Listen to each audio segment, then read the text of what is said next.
नमस्कार साथियों, आपका एक बार फिर से स्वागत है लाइक मोड के डेली जीके सीरीज में।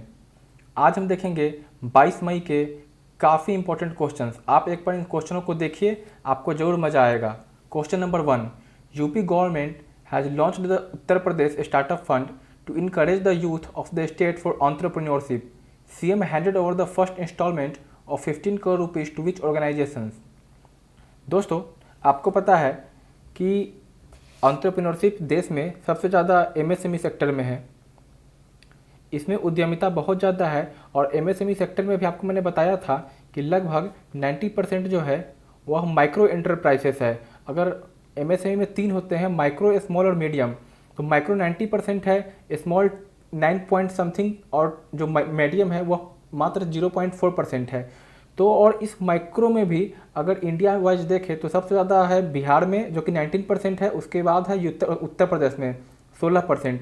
तो आपको इतना तो मालूम चल गया कि उद्यमिता में उत्तर प्रदेश भारत में दूसरे स्थान पे है, क्योंकि वहाँ पे एमएसएमई में 16% योगदान है। और एमएसएमई को फंड कौन करता है, तो वह है SIDBI, small industries development bank of India.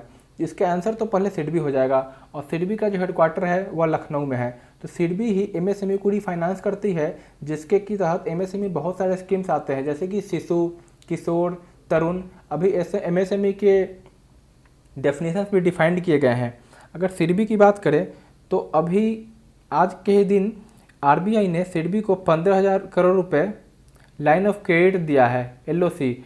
LOC का मतलब लाइन ऑफ कंट्रोल नहीं होता है पाकिस्तान वाला, लाइन ऑफ क्रेडिट होता है, credit.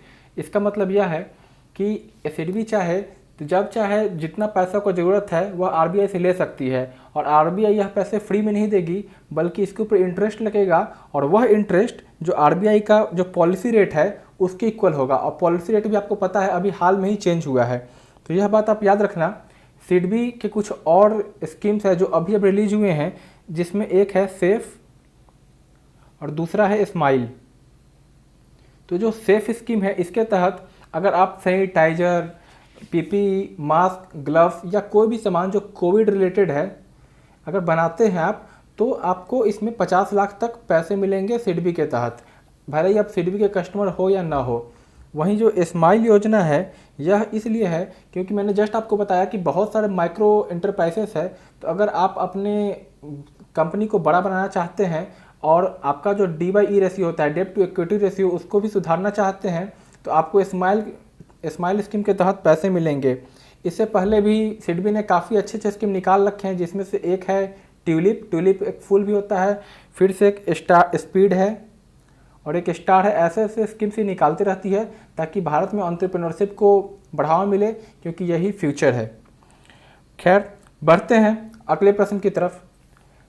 Finance minister Nirmala Sitharaman last week announced PCGS 2.0 worth ₹45,000 crore for NBFCs and MFIs. What is the full form of PCGS? सबसे पहले आपको बता दें कि PCGS है पार्सल क्रेडिट गारंटी स्कीम। जो अभी 20 ट्रिलियन का घोषणा हुआ था, उसके तहत ही 45,000 करोड़ रुपए दिए गए हैं NBFC को और MFI को। NBFC क्या होता है, तो इसका फुल फॉर्म है non banking financial corporation. NBFC बहुत ही, अगर आपको इन दोनों के बीच डिफरेंस बताएं तो NBFC बहुत हद तक बैंक की तरह ही काम करता है, बैंक की तरह ही ऑपरेट करता है, बट रूरल एरियाज में जहां बैंकिंग सिस्टम नहीं है।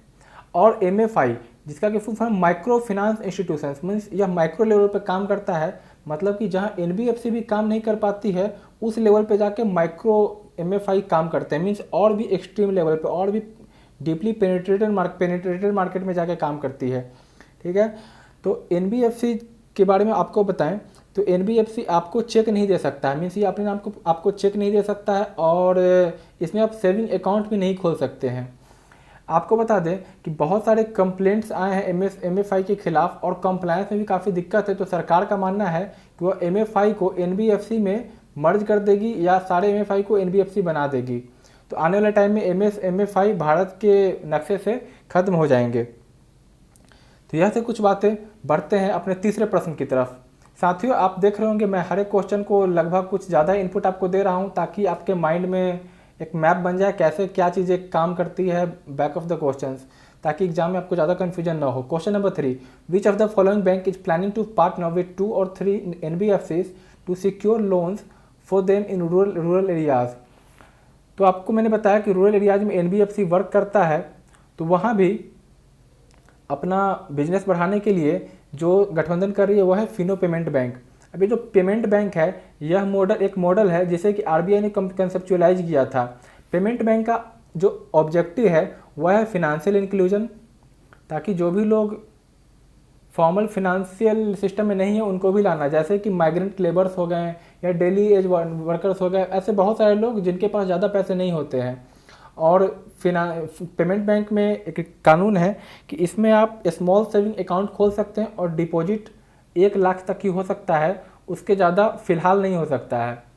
और पेमेंट बैंक आपको लोन इशू नहीं कर सकती है और क्रेडिट कार्ड इशू नहीं कर सकती है, ठीक, ये याद रखना, डिपॉजिट इशू कर सकती है। तो इतनी सारी बातें थी। तो अब चूंकि यह रूरल एरियाज की मार्केट को पेनिट्रेट करना चाहते हैं तो इसके लिए इन्हें NBFCs का सहारा लेना पड़ रहा है। MFI का इसलिए नहीं क्योंकि MFI भी अंततोगत्वा NBFC में मिल जाना है, तो इस कारण इसका आंसर हो जाएगा फिनो पेमेंट बैंक, आप याद रखना। अभी भारत में लगभग RBI ने 11 को लाइसेंस दे रखा है NBFCs को, जिसमें 6 से 7 ऑपरेटिव है।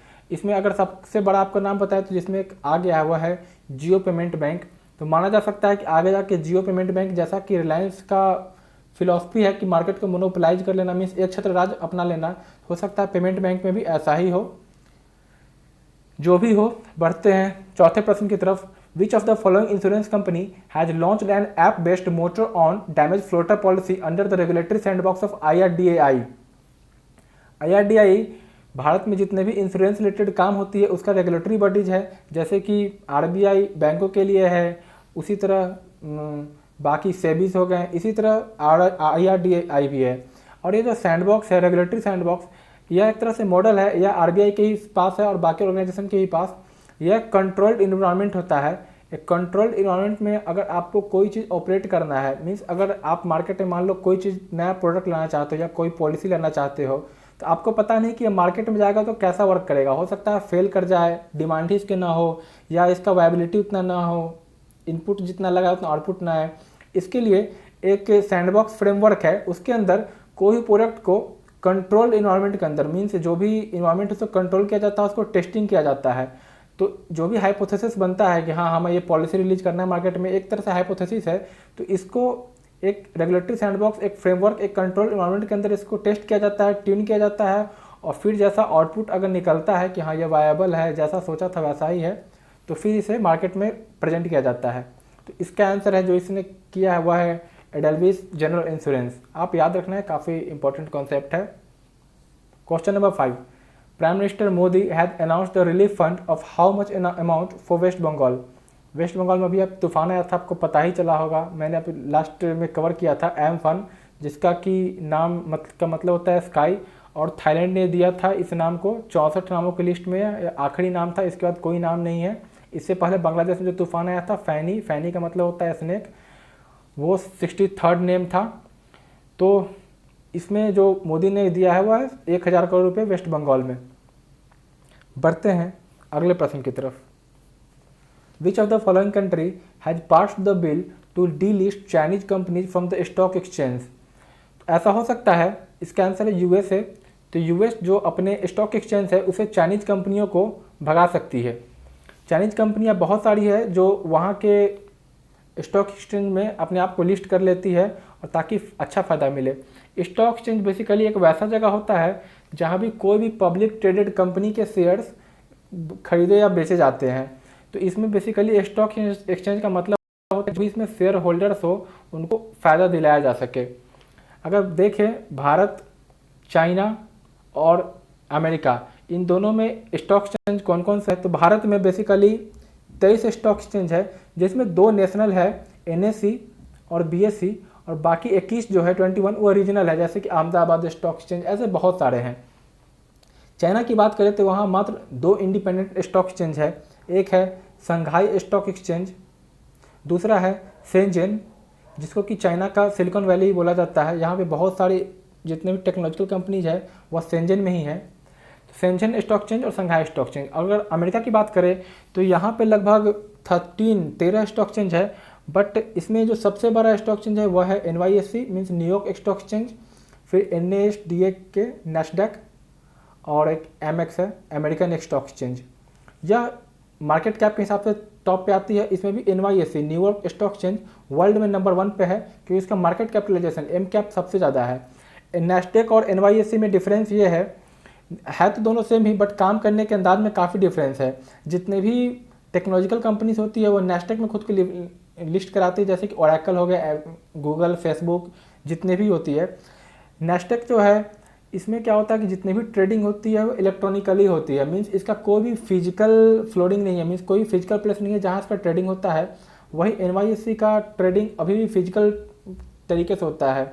लॉस एंजलिस में एक जगह है, वहाँ पे अभी फिजिकल तरीके से इसका ट्रेडिंग किया जाता है डीलर्स के थ्रू। और MX जो है वह अमेरिकन स्टॉक एक्सचेंज, इसके अलावा 10 और स्टॉक एक्सचेंज भी है। खैर इन सब के बारे में एक डिटेल में आपको फिर कभी बता दूंगा, फिलहाल के लिए आपको इतना ही ज़रूरी है। बढ़ते हैं अगले क्वेश्चन की तरफ। Chandigarh CM has launch the how much amount in Rajiv Gandhi Kisan Nyay योजना। तो राजीव गांधी का अभी डेथ एनिवर्सरी था जिसको एंटी टेररिज्म डे के रूप में मनाया जाता है 21 मई को। तो छत्तीसगढ़ के जो CM है इनका नाम है भूपेश बघेल, और छत्तीसगढ़ के जो गवर्नर उनका नाम है अनुसुईया जो BJP के हैं। तो इन्होंने एक न्याय स्कीम रिलीज किया है। न्याय स्कीम बेसिकली एक टाइप का DBT है, मीन डायरेक्ट बेनिफिट ट्रांसफर, उसी का एक प्रारूप है न्याय। तो इसके तहत जो रकम दी गई है वह 5700 करोड़। तो ये बातें थी। DBT के तहत डायरेक्ट पैसे देने की बात होती है, जैसा अभी आप देख रहे होंगे आज के यूट्यूब में ट्रेंडिंग वीडियो चल रहा है जिसमें राहुल गांधी भी कहते हैं कि 13 करोड़ लोगों को 7500 रुपये अकाउंट में डायरेक्ट देना चाहिए। तो आपको भी लगता होगा कि अगर अकाउंट में पैसे सीधे डाल दे तो अच्छी बातें हैं, बट इसके भी अपने प्रोस एंड कॉन्स है। जैसे भारत सरकार अभी क्या कर रही है कि बैंकों के थ्रू मीन्स बैंक पैसे देंगे और भी दूसरे इंस्टीट्यूशंस, तो उससे क्या होता है कि लोगों को फिर काम करने का मोटिवेशन मिलता है कि फिर उसको काम करे और पैसे के रूप में कन्वर्ट करे। डायरेक्ट पैसे देना एक हद तक सही है, बट इसके अपने अपने नुकसान भी है। खैर जो भी हो, हमें इतना याद रखना है कि 5700 इसका आंसर है। बढ़ते हैं अगले क्वेश्चन की तरफ। इंटरनेशनल बायोलॉजिकल डाइवर्सिटी डे कब मनाया जाता है? आंसर है इसका 22 मई। बायोलॉजिकल डाइवर्सिटी, अभी जैसे कोरोना वायरस आया तो यह क्वेश्चन काफ़ी इंपॉर्टेंट हो चुका है। आप देख सकते हैं कि जो भी बोला ऐसा जा रहा है कि जूनोटिक बीमारी है कोरोना वायरस, मीन्स ये जू के एनिमल्स, जितने भी एनिमल किंगडम है वहाँ से आया है। तो इंसान का संबंध जब भी आप देख रहे हो वाइल्ड लाइफ से कितना इंटीमेट रिलेशनशिप है, मीन्स अगर इंसान कुछ भी खाता है जैसे बैट वगैरह तो ये बीमारी आ जाती है। तो इस कारण से बायोडाइवर्सिटी काफ़ी इंपॉर्टेंट हो जाता है। और इस साल का जो थीम है वह है our solutions in nature. Our solutions in nature means हमारे जो भी सॉल्यूशंस है वह नेचर में ही है। गांधी जी का कोट भी है कि नेचर आपके नीड को शांत कर सकता है, मीन्स नीड को सेटिस्फाई कर सकता है बट ग्रीड को नहीं।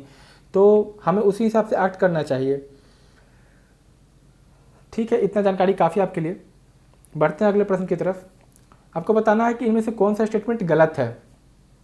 इसका सही आंसर है, खैर चलिए देखते हैं एक पॉइंट को। रेपो रेट 4%, यह सही है। आपको मैंने भी बताया कि सिडबी को जो फंड मिलता है जैसे 15,000 crore LOC line of credit मिला है, तो इस पर जो इंटरेस्ट लगेगा वह यही पॉलिसी रेपो रेट है, इसी के तहत इंटरेस्ट लगेगा। रिवर्स रेपो रेट 3.35%, ये भी सही है।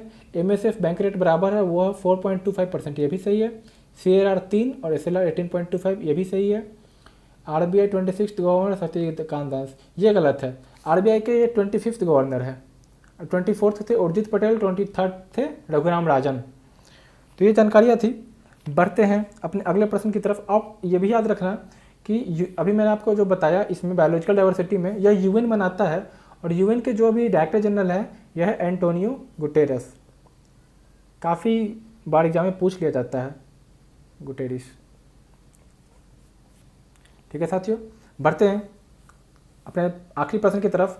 फॉर्मर ऑस्ट्रेलियन टेनिस प्लेयर, आपको इनका नाम बताना है, जिनकी मृत्यु हो गई, had won 4 grand slam singles titles and 4 in doubles in 1950s।